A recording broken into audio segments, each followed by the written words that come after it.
The Travel Transformation Podcast is proud to be partnered with Give the Goodness Global, an amazing global outreach project helping families in need all over Southeast Asia and beyond. Please check them out at Instagram.com/Give the Goodness Global today. And now on to the podcast episode. Welcome to the Travel Transformation Podcast, the podcast that explores the life-changing potential of solo travel, intentional travel, and location-independent working. Whether you're an aspiring digital nomad or simply want to boost your confidence through epic travel experiences, I'm here to motivate and inspire you to go after all your wildest dreams. I'm Jessica Grace Coleman, author, travel transformation coach, founder of the Travel Transformation Company, and your host for the Travel Transformation Podcast. Travel changed my life. Now let's change yours. You ready? Let's go. Hi, and welcome to the Travel Transformation Podcast, the podcast that talks all things travel and all things transformation. I'm your host, Jessica Grace Coleman, and today I'm going to do a quick solo episode. Bit of a disclaimer first. I'm still in the Basque Country in the co-living house. I have hired out the Zoom room, which is the chapel in the house, for this recording. So hopefully it'll be a bit better because I'm not right on the road like I was when I was recording the episodes in my room. But I am aware that you can hear a lot of birds tweeting. And also I have a cold, so my voice is a bit all over the place. And yeah, it's just a bit of a disclaimer there, but hopefully you can hear this sound okay. I'm also using my tiny travel mic again. Hopefully that is working okay. So on this episode, I want to talk about the downside of co-livings. And as I mentioned, I'm in a co-living currently, so I am currently living this. I don't want this to be a massive downer of an episode. And I just want to put a disclaimer up front that these are all just first world problems. They're really not great problems in the grand scheme of things. And I believe that the pros of staying in co-livings far outweigh any cons. I wouldn't come to them if I didn't believe that. But I also don't want to paint this picture that you always see on social media and everything like that everything is all just sunshine and rainbows and happiness, because in all honesty, this stuff can be hard, especially if you're an introvert like me. So I just wanted to go through some of the downsides that I've personally discovered staying in co-livings, especially this time, as well as how to maybe deal with them a little bit. Okay, so the first thing is people leaving. It's a bigger downside in most co-livings because people are constantly coming and going. You can meet someone one day and they leave the next. That's just how things are. And then it can be hard and it can be a bit exhausting as well when you've just made friends with a nice group of people and then they leave, or then you leave, and it's just all a bit weird. It's a bit better in the pop-up because it's 6 weeks here. I'm doing 4. You can do 2, 4 or 6 week stints. So you get to spend more time with people. You know when people are coming and going. This is sort of like a start point and an end point for most people that are the same. So that's a bit better. But you do get people who leave early as well. Like housemate Kathy is leaving tomorrow as I record this. And our housemate Basil left a few days ago. He had to leave unexpectedly a week earlier. We've had so many conversations since Basil left saying that we missed him. And I know you listen to this podcast, Basil, so we really do miss you. And we're sad that you had to leave early. So that kind of thing can be really hard, unexpected, or when you've just got to know someone really well and you're friends with them and then they leave or then you leave. It's all a bit hard, but it's one of those first world problems things. It's great that you got to hang out with these people in the first place. And the only thing you could do really around this is enjoy the time you do have with people and make sure you have their contact info so you can keep in touch with them afterwards, whether that's WhatsApp, Instagram, email, whatever. And hopefully you can meet up with them again in the future. So that's always a bit sad, but as I said, it's all part of the package. Another thing is that if you're an introvert like me, too much peopling can be very tough. And that's why I pay extra to have my own room so I can retreat when I need to and just chill out, whether that's reading, having a nap, watching Netflix, just being alone, having some time to relax and recharge. That is what I need personally. Might be different for other people, but it really is a lot of peopling. Especially in a place like I am at the moment, we're kind of in the middle of nowhere. So a lot of the time we are spending time in the house together. We're cooking together, we're working together, we're eating together, we're socializing together. So it's a lot of peopling and that's great. And that's what I need. It's one of the reasons I started coming to co-livings because I was living on my own, working on my own, and it was just too lonely. So on the one hand, it's a brilliant thing, but on the other hand, it can be a bit too much. And related to that is burnout, both work and social. And as I mentioned, I have a cold at the moment. I'm feeling really quite crap. And I have been all weekend. Honestly, I think it's because I've been trying to do too much work, too much socializing, too many late nights, too much wine. Like, I totally admit that it's my fault, and it can be hard to find a balance, especially if you're an introvert and putting yourself out there and taking part in social events and games and workshops and everything can really take it out of you, can drain you quite a lot. So there is that to be aware of. But again, just do what you need to do to recharge. For some, that will be hanging out with other people. Like extroverts might get charged with other people.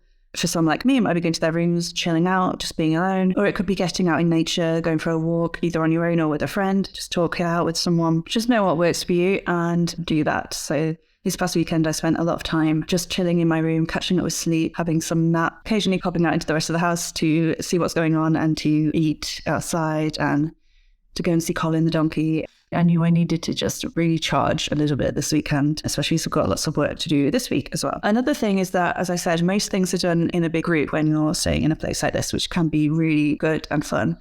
But it can also be quite bad. Like the other day, it was a Thursday night. It was about 10 o'clock at night, and the neighbours called the cops on us because we were being too loud. And apparently this happens a lot because this is an Airbnb usually. It's not a co-living generally. So they get all kinds of people here. They get people who are on work retreats, but they also, I imagine, get people who are here to like party in a cool house. And they, they've got a pool, they've got a great garden. So they get a lot of complaints from the neighbours, which is why the police immediately come round and they let us know that if it happens again, they're going to fine us like €1,000. Fair enough, it was a weeknight. We were being loud, but it's that group thing again. So outside, all the extroverts were playing like limbo partitions, really loud music, laughing, screeching. And I sort of became part of this like introvert club. We were all a lot quieter. And we were just sitting still outside of the others, but we were sitting at the end of the table playing cards.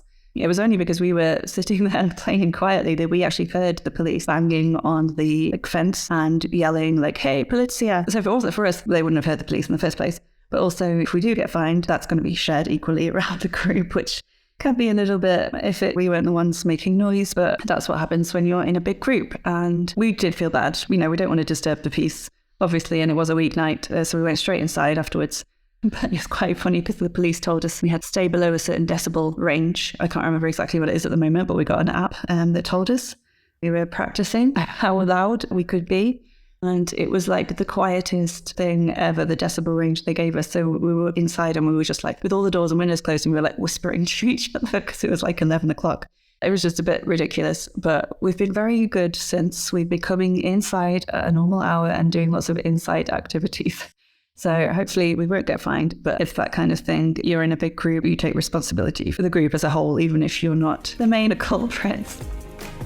I just want to interrupt this awesome podcast episode for a moment to tell you about Write Your Life, the ultimate life hack for achieving your dreams by Jessica Grace Coleman, a book that teaches you how to design your dream life and then go live it. Life is what you make it. Life is what you write it to be. And you can write whatever you want. Let me show you how. The Write Your Life method gives you all the tools and techniques you need to identify your ambitions, plan your goals, and ultimately achieve all your wildest dreams, all while having fun and getting creative. And you don't need to be a writer to benefit from the Write Your Life method. This book can help anyone, anywhere design their ultimate dream lifestyle. Get it now from Amazon or head to www.traveltransformationcoach.com/books. You'll also get a digital copy completely free when you sign up to the Flip the Script Academy at traveltransformationcoach.com/academy, where we teach you that life is short, so let's make sure it's nothing short of amazing. And now let's get back to the Travel Transformation Podcast. Sharing a bathroom, that can be a hard one. Most rooms in this place have either en suites or access to their own bathroom. I just happen to be in the room upstairs that's sharing with the quad room, so there's 5 of us sharing one bathroom, which is usually okay, but if you're trying to all go out for like a day trip together or something, and everyone's trying to get ready at the same time, it can be a bit annoying. You might have to wait an hour or so to get in the shower, that kind of thing. And if you want to get up and get ready for work and get to work straight away and you're sort of waiting around for the bathroom, not ideal, but again, first world problems. At least we have showers, at least we have plumbing. It's not a huge deal. I mentioned this before, but sort of balancing work and play and having FOMO. I personally never feel like I'm getting enough work done when I'm at co-livings, but I know that's also a good thing because I tend to work too much when I'm just on my own. But also staying up late, drinking wine most nights, then getting up for work in the morning. They're wanting to attend all the social and professional events, and there are a lot. Spending a day a week cooking for 12 plus people, it all adds up, it all takes time, and it can all take its toll. But just know that it's okay not to attend every single activity. It's okay to say no to stuff. It's okay to stay at home, even if everyone else is going out, you do you. And maybe just expect that the first few days of any new co-living, it's going to take a while to get into the routine, get used to other people, get used to the workspaces where you want to work, find your best place to work. And it will feel a bit weird at first. You might not get enough done for a few days, but if you know that ahead of time, you can prepare for it. You can arrange your calendar. You can try and get more work done before you get there, all that kind of thing. And yeah, I've been spending more time working in my room this time. I also work downstairs and stuff, but I find that if I edit books as well, and if I need to get in the creative zone, then I will just go shut myself away in my room and I'll get way more done than if I'm downstairs. We have a focus room too, but even if you're in there and there are other people, you can get distracted. You can wander down to the kitchen. You can be like, oh, look, there's someone outside. Let's go and talk to them. I've learned to shut myself away in my room when I need just a few hours just straight working, and that works better for me. So you decide what's best for you. Another thing is putting yourself out there can be tough, especially if you're introverted like me. And in a co-living like the one I'm staying in, we have all kinds of professional and social events and games, some of which can be pretty scary to introverts, especially if it involves having all eyes on you and you being the center of attention. But you can pick and choose what you do and do not get involved in. For instance, I've attended loads of workshops that required me getting involved in games and things that are a bit outside my comfort zone, but they're mainly in groups. And I've also attended masterminds where I can give my opinion or ask questions, but the focus is always on the person running the mastermind. So it's not as scary as it could be. I've taken part in dinner games and after dinner games that involve putting yourself out there, but not in a terrifying way. But say the other day, someone ran an improv class. And while I know that would be good for me in terms of getting outside my comfort zone, because it's really not my thing, and that it's improv, I think sounds quite scary to a lot of people. I knew it would be good for me, but I also knew that I'd also done a lot of other workshops and masterminds the past few days. I had a lot of work on. I knew I'd be stressed if I didn't get that work done. So you can pick and choose. I decided not to go to the improv class. I put my time and energy towards getting my work done, knowing that I'd have a chance to put myself out there in other ways later on. So I will always encourage you to push yourself where you can and get outside your comfort zone, because that's how personal growth happens. That's where you get confidence. But you don't have to do it every second of every single day, because that way leads to burnout and exhaustion. And then it's just general scariness. There's no two ways about it. Turning up to a big villa in the middle of nowhere in a foreign country where you don't really speak the language and might not yet know any of your 12 to 15 new housemates, it can be scary, especially if you're an introvert and especially if you don't do this a lot. But I also think it can be pretty daunting for anyone, really. So the other night we did a dinner game. It lasted all throughout dinner and after dinner. It actually lasted for about 6 hours. And then I went to bed, and I think it was still going on after I went. But it was all designed to help you share, connect, and reflect on you and your life. We really got to know our housemates on a far deeper level. And the wine certainly helped with that. But it's amazing the things people come out with that you would never imagine is going on in their minds. Like the most confidence-y person could admit this whole experience is like really overwhelming, and that they feel anxious a lot of the time. They fear being judged and all that kind of stuff. Someone who seems to have it all together, like even loud, sociable extroverts who seem to be having a great time, can have the same fears and concerns you do. You just would never know unless something like this game brought it out. So I'm not going to lie, the whole thing is pretty daunting and overwhelming, especially if you're not used to it. It was a lot less scary for me this year than it was last year. I know maybe 6 people here this time over the 4 weeks that I knew from last time, or from different co-livings. But last time I didn't know anyone, and I didn't know where the house was. I didn't know what was going to happen. I'd not been to Sun & Co before, so I didn't know how they worked with their events and family meetings and dinners and all that kind of stuff.